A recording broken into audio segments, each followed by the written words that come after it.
Okay, so we're coming down the stretch. The next stop is step 9, which is delivery.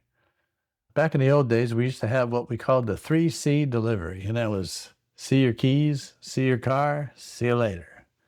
Unfortunately, with so much technology on these cars, that doesn't cut it anymore. If you go back into the 1990s and early 2000s, Honda and Lexus were the two number one and number two rated vehicles on the JD Power scale. But somewhere around the early 2000s, 2005s, Honda started to drop. And it wasn't because the cars were dropping in quality.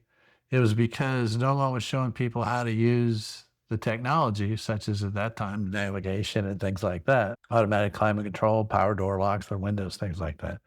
People would come into the dealership thinking it was broken. And nobody showed them how to work it. So when they get their survey was, did you have a tech car at the dealership? Yes.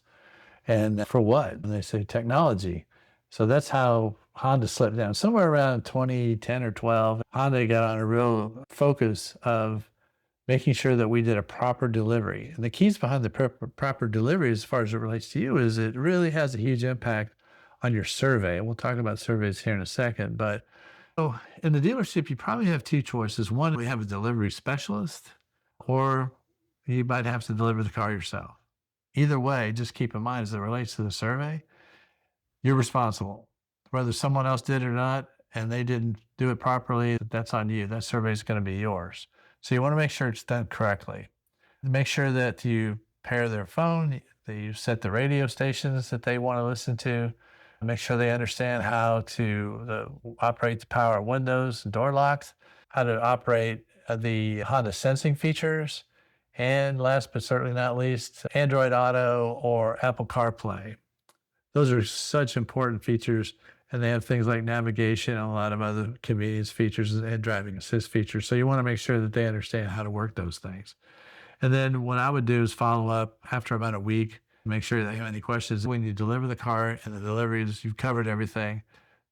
Don't say, do you have any questions? Because the pat answers are going to be no. Once you say, so what questions do you have? That might get them the question. And then regardless if they have or not, just say, listen, I'm going to follow up in a few days just to make sure if there's something you're not sure about. In the meantime, if there is something you need assistance with, please don't hesitate to call me. I'll be glad to take care of this for you. Now, as it relates to the survey, surveys are very important. They affect a lot of things for you and the dealership, such as allocation, meaning how many cars do we get?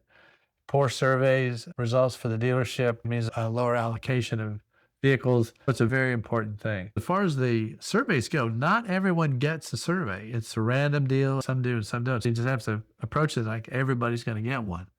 There's only 5 questions on there.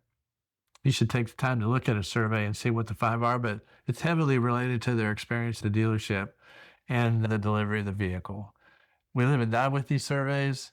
One thing you can't do is you can't say to the customer, you got to get a perfect score or something bad's going to happen, or you got to get a perfect score because I get a bonus. Honda is very adamant about that, and they monitor it very closely.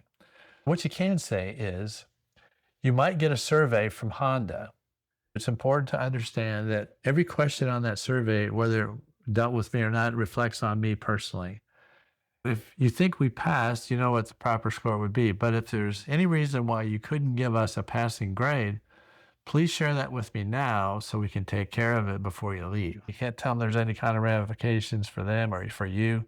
It's very important. The key thing is to make sure that you do follow up with a customer and no more than a week, 3 to 5 days, just touch base with them. How's it going? That's pretty simple. That's step 9. And we come to the final step in our process, and that's following up.